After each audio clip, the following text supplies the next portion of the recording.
दोस्तों, मैं आपको ये बताने जा रहा हूँ कि डायबिटीज़ के मरीजों को अक्सर जब कई वजहों से एक स्टेरॉयड नाम का टैबलेट या इंजेक्शन जब दिया जाता है, जैसे कि वाइसोलोन, ओमडाकॉटिल, ड्रेमप्रेड, methylprednisolone, prednisolone, hydrocortisone, dexamethasone, Betnesol, betamethasone, ये कई दवाएं कई बीमारियों के लिए दी जाती है। जैसे कि डायबिटीज मरीज को कभी दमे का अटैक पड़े, या कभी उसको आंखों के अंदर एक रेटिना में या कहीं स्वेलिंग हो जाती है, यूवाइटिस बोलते हैं, उसमें होती है।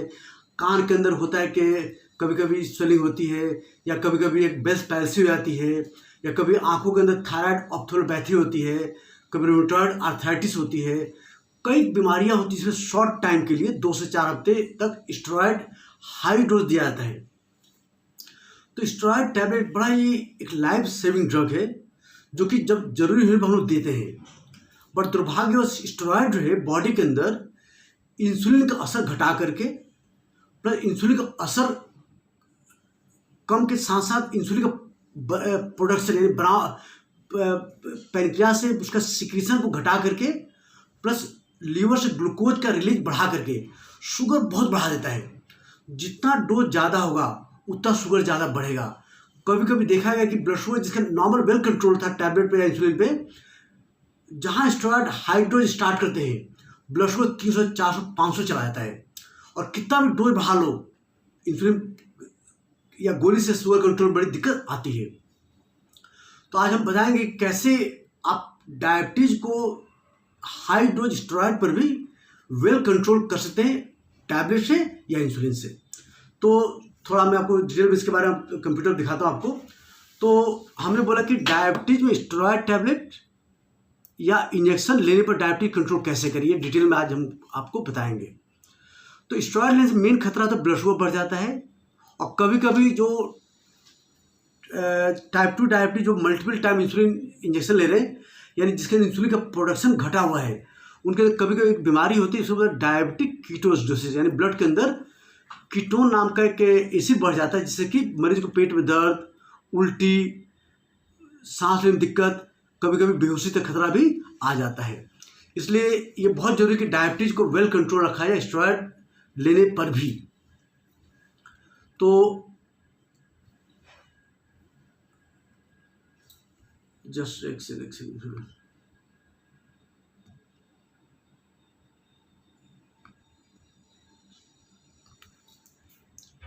तो मैंने बोला कि हाई शुगर क्यों हो जाता है, ये तो इंसुलिन रेजिस्टेंस हो जाता है, यानी कि इंसुलिन असर घट जाता है और इंसुलिन प्रोडक्शन भी घट जाता है, प्लस पैंक्रियास से एक्सेस ग्लूकोज प्रोडक्शन होने लगता है। इवन वेल कंट्रोल डायबिटीज में भी शुगर बहुत हाई जाता है, और कितने बार इंसुलिन की रिक्वायरमेंट बहुत बढ़ जाती है। देखा गया है कि नॉर्मली कभी कभी हर घंटे, इवन रेयर कंडीशन में इंसुलिन इंट्रावेनस देना पड़ता है। इवन 20-20, 30-30 यूनिट हर घंटे देना पड़ता है शुगर कंट्रोल करने के लिए, क्योंकि इंसुलिन का असर बहुत घट जाता है। अब सवाल है कि कैसे मैनेज करें। तो सबसे पहला नियम है कि आपको ब्लड शुगर फ्रीक्वेंट करना पड़ेगा। जैसे आपको, अगर आप वेल कंट्रोल हो या पहले इंसुलिन स्टार्ट हो रहा, तो कम से कम 2 से 4 बार ब्लड शुगर डेली चेक करें, और अपने अकॉर्डिंगली गोली या इंसुलिन बढ़ाएं।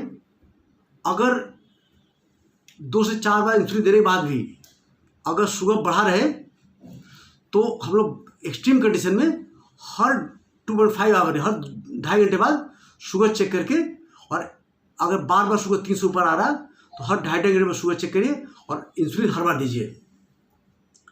अगर आपका बार बार शुगर बहुत हाई आ रहा, 300, 350 आ रहा, आप मल्टीपल इंसुलिन इंजेक्शन डोज पे ले रहे हो, तो ऐसे में आपको यूरिन कीटोन भी चेक करना चाहिए, जिसे जानने के लिए कि यूरिन के अंदर आपके अंदर कीटोन नाम का एसिड नहीं आ रहा है। स्पेशली अगर आप एक गोली आती है SGLT2 इनहिबिटर जो लेते हैं टाइप 2 डायबिटीज, जैसे कि इनवोकाना, सुलिसेंट, फॉर्सिगा, जार्डियंस, रेमोजन, रेमो, जुकेटार, इस टाइप गोलियाँ होती है। अगर आप डायबिटीज मरीज ले रहे हैं और इंसुलिन, ये क्या नाम की स्टेरॉयड देने पे यूरिन में कीटोन आने का खतरा बढ़ जाता है, ब्लड में कीटोन बढ़ने का खतरा बढ़ जाता है, जो कि एक इमरजेंसी होती है। या कभी आप उल्टी हो, नौजिया हो, तो आप यूरिन कीटोन जरूर चेक करें।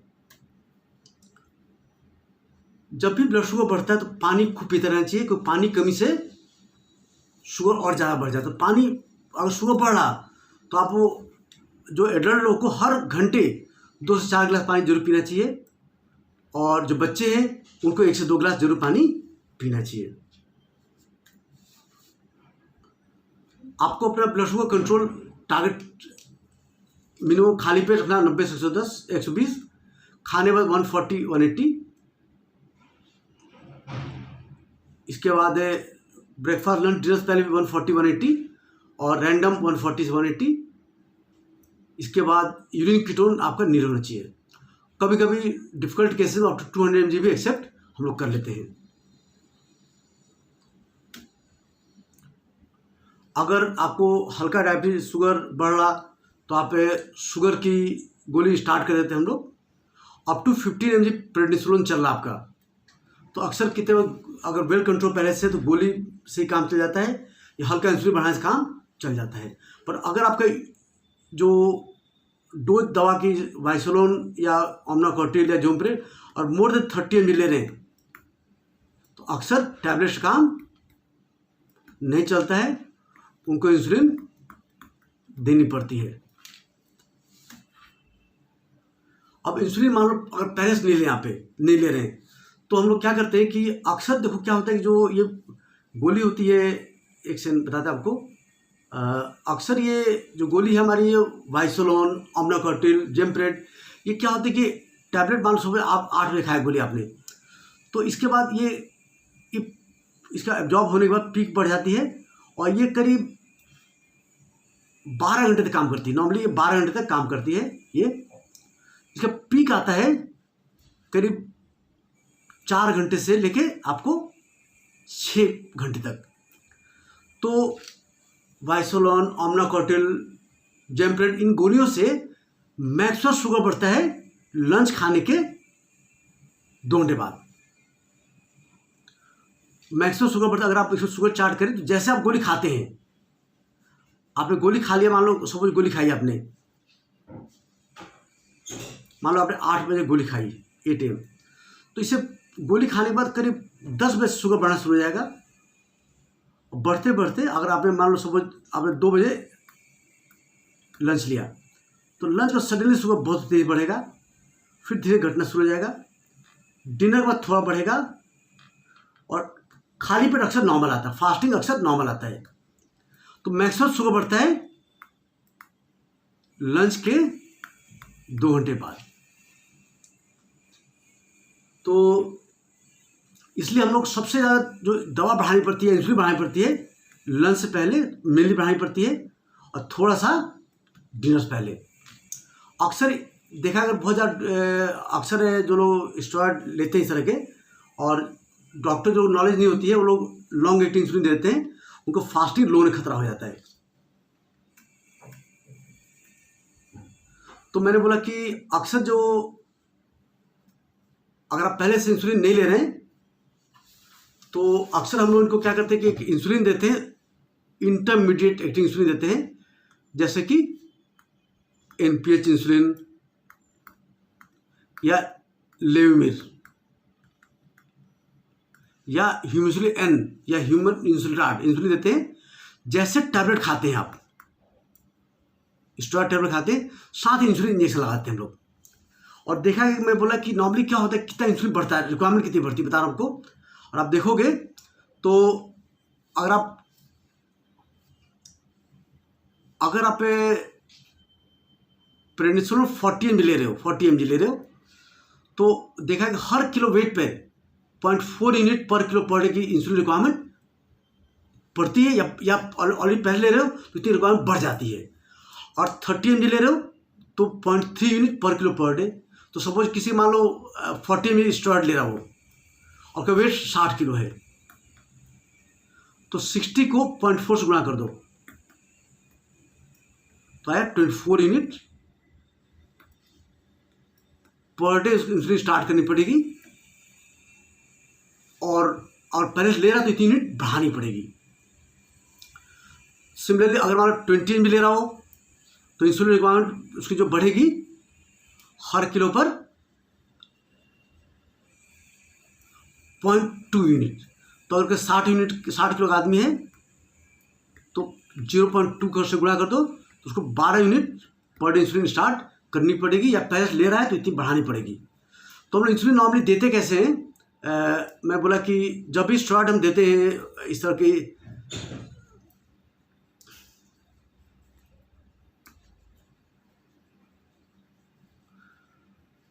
हमने जैसे बताया आपको कि ये इंसुलिन जो है ये स्टेरॉइड है, ये स्टेरॉइड क्या होता है कि आप जो देते हैं इंसुलिन देते हैं हम लोग, अगर पहले स्टार्ट कर रहे हैं तो हम लोग टैबलेट साथ साथ इंसुलिन देते हैं, एक इंटरमीडिएट एक्टिंग इंसुलिन देते हैं जैसे लाइक NPH या लेवमिर इंसुलिन, जो कि इंजेक्ट करने के बाद 2 घंटे बाद काम शुरू करते थे, 1.5 घंटे बाद। इसका पीक आता है 4 से 6 घंटे बाद पीक आता है, फिर धीरे धीरे करीब ये 14 से 16 घंटे काम करती है।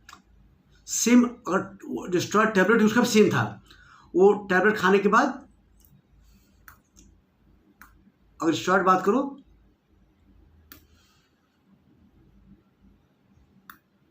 स्टेरॉइड टैबलेट खाने के बाद ये 2 घंटे बाद ब्लड में जाता है और धीरे धीरे 4 से पीक करता है, और वो भी करीब 12 से 16 घंटे काम करता है। तो देखा गया कि NPH इंसुलिन बेस्ट आपका ये मैच करता है। तो ये जब NPH लेते हो तो ये जैसे स्टेरॉइड का असर बढ़ता है, इसका असर बढ़ता है। तो अक्सर देखा गया कि ये, मैं बोला कि नॉर्मली स्टेरॉइड लेने से अगर इंसुलिन न लो तो आपका इंसुलिन स्टेरॉइड लेने के बाद शुगर बढ़ना शुरू हो जाता है, और लंच के बाद खूब तेज़ बढ़ता है, फिर डिनर बाद थोड़ा बढ़ता है, और फिर सुबह होते होते नॉर्मल आ जाता है। अगर ये NPH इंसुलिन ले लोगे तो आपका ये लंच के बाद नहीं बढ़ पाएगा। तो हम नॉर्मली क्या करते हैं, एक NPH इंसुलिन डोज के हिसाब से स्टार्ट कर देते हैं।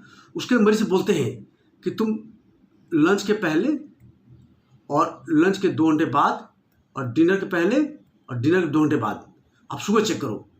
अगर ये बढ़ के आए, मान लो लंच का बढ़ के आ रहा, मोर देन 180 आ रहा, या डिनर के बाद मोर देन 180 आता है, तो आपको लंच से पहले भी इंसुलिन हम लोग एक रैपिड एक्टिंग इंसुलिन देते हैं, जैसे कि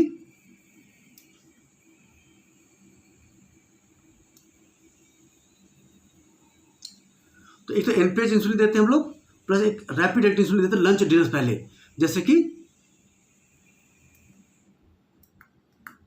नोवो रैपिड, हीमोलॉग, एपिड्रा, इसके बाद यूग्लिसेंट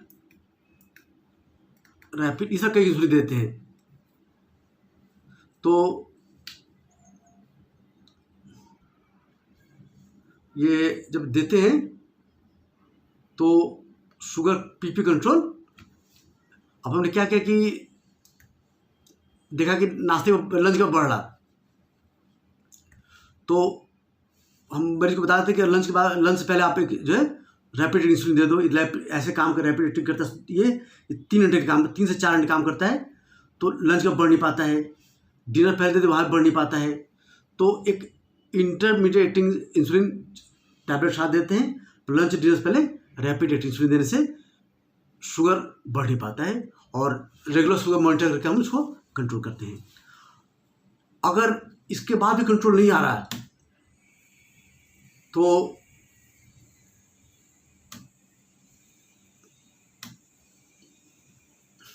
अगर कोई ऑलरेडी मान लो इंसुलिन ले रहा, मान लो ऑलरेडी कोई इंसुलिन ले रहा अगर, तो हम लोग क्या करते हैं, जो इंसुलिन लेते रहिए, एक्स्ट्रा इंसुलिन देना पड़ता है हमें।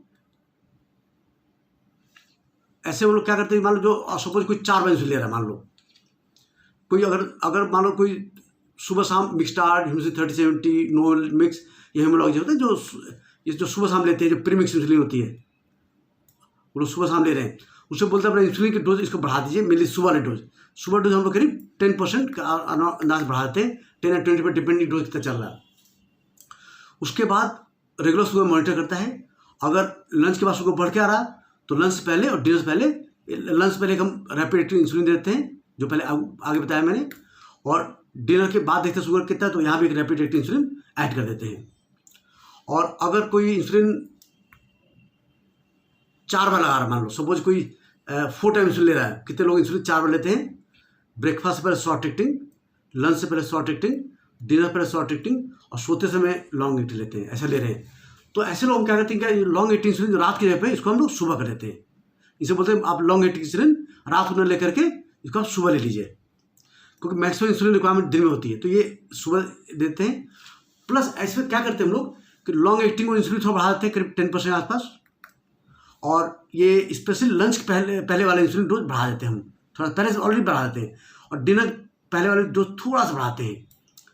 और फिर रेगुलर शुगर मॉनिटर करते हैं हम लोग, लंच के बाद, ब्रेकफास्ट के बाद, लंच के बाद, डिनर के बाद फास्टिंग शुगर मॉनिटर करते हैं।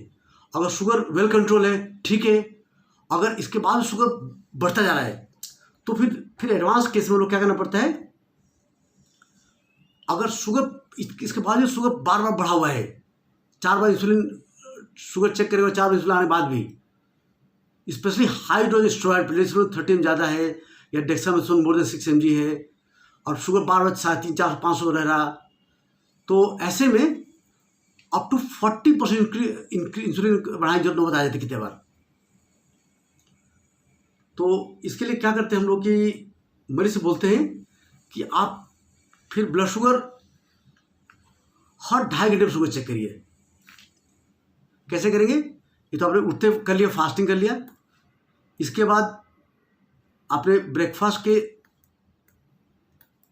2.5 घंटे बाद, फिर लंच से पहले और लंच के 2.5 घंटे बाद, फिर डिनर के पहले और डिनर के 2.5 घंटे बाद शुगर चेक करेंगे। और शुगर देखने के बाद बेस्ड ऑन शुगर रिपोर्ट आपकी जो भी इंसुलिन की डोज बढ़ाएंगे, कैसे बताएंगे, कैसे आपको इंसुलिन डोज शुगर रिपोर्ट देख के बताना है, बढ़ाना है।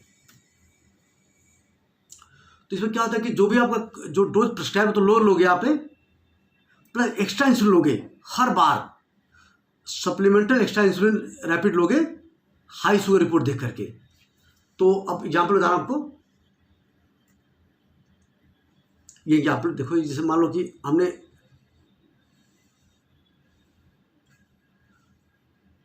सपोज कोई मरीज है जो कि सुबह ला रहा, वो मॉर्निंग में लाता है बेसल 15 यूनिट, बेसल ये पूरा 24 आवर काम करता है। तो हम लोग कोशिश करते हैं बेसल को NPH कर देते हैं, उसको शिफ्ट कर चेंज कर देते हैं हम लोग, इससे कंट्रोल अच्छा आता है। अगर मान लो लैंटस ले रहा, टेस्टिबा लेवल को NPH शिफ्ट कर देते हैं हम लोग। ब्रेकफास्ट से पहले मान लो ले रहा वो 10 यूनिट, लंच से पहले ले रहा 8 यूनिट और डिनर से पहले 7 यूनिट, तो टोटल कितना ले रही है 15, 10, 25, 8, 33 + 7, 40। टोटल इसका डेली डोज कितना हो गया, टोटल डेली डोज 40 यूनिट। ठीक है, अब आप स्टेरॉइड से शुगर बढ़ जाता है तो हम क्या करेंगे, मान लो उसने फास्टिंग शुगर चेक किया, मान लो अब उस पेशेंट ने अपना फास्टिंग शुगर चेक किया, ठीक है, तो मान लो उसका फास्टिंग आया 250, तो अब क्या करेगा वो, कितना एक्स्ट्रा इंसुलिन लेना है देखें, उसकी ये कैलकुलेशन है। तो अगर 250 शुगर आ रहा है, मान लो ये शुगर यहाँ आ रहा है, यहाँ पे 250 शुगर आ रहा है, तो जो भी उसका टोटल डेली डोज इसका 5% उस समय एक्स्ट्रा लेना पड़ेगा। तो 40 यूनिट डेली डोज है, टोटल डेली डोज, ये सारा जोड़ने के बाद 15, 10, 25 और 33, 40 यूनिट, उसका 5% कितना होता है 2 यूनिट। तो डेली वो सुबह कितना लेता था, पहले डेली वो सुबह लेता था 10 यूनिट, 10 यूनिट। आज कितना लेगा वो, चूंकि शुगर बढ़ा हुआ है तो लेगा 10 unit plus 2 extra for high sugar, तो टोटल 12 यूनिट लेगा। उसने यहाँ लगा लिया ब्रेकफास्ट से पहले 12 यूनिट। अब 12 यूनिट लगाने के बाद उसे नाश्ता कर लेगा। नाश्ता करके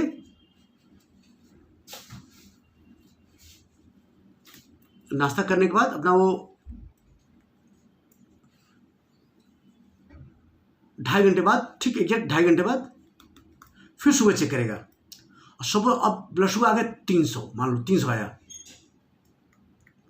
तो नॉर्मली वो ब्रेकफास्ट के 2.5 घंटे बाद कोई इंसुलिन नहीं लगाता है, लेकिन चूंकि उसने शुगर बढ़ा हुआ है तो फिर चार्ट देखेगा। अगर 250 से 400 आ रहा तो ये 300 आया, 300 यहाँ आया, 300 आया,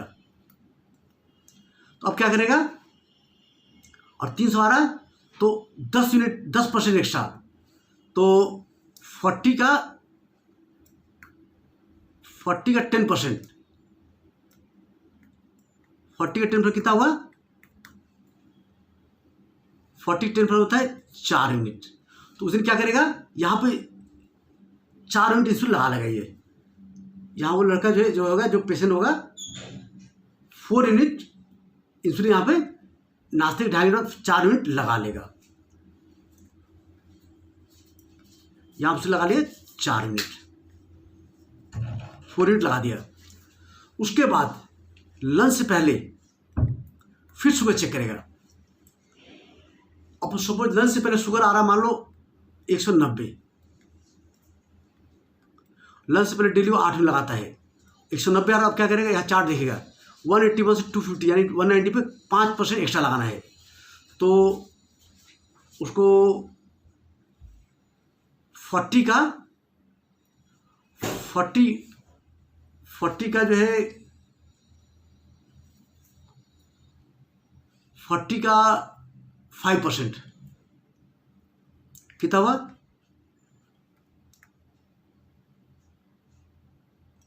40 का 5% देखेगा तो कितना आया? 2 यूनिट। तो इस दिन क्या करेगा? यहाँ पे ब्रेकफास्ट से पहले लड़का क्या करेगा? जो पेशेंट होगा उसको डेली लगाता है, लंच से पहले लगाता है 8 यूनिट। तो उस दिन लंच से पहले कितना? 8 प्लस 2 लगाएगा, तो कितना लगाएगा? 10 यूनिट। तो उसे यहाँ लंच से पहले उसे लगा लिया 10 यूनिट, उसे लगाया 10 यूनिट, ठीक है। अब 10 यूनिट लगाने के बाद फिर करीब 2.5 घंटे बाद फिर शुगर चेक करेगा। 2.5 घंटे बाद शुगर चेक किया उसने, और मान सपोज शुगर आ गया 350। तो अब क्या करेगा?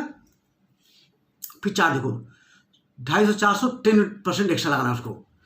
तो 40 यूनिट का 10% कितना आया? 4 यूनिट।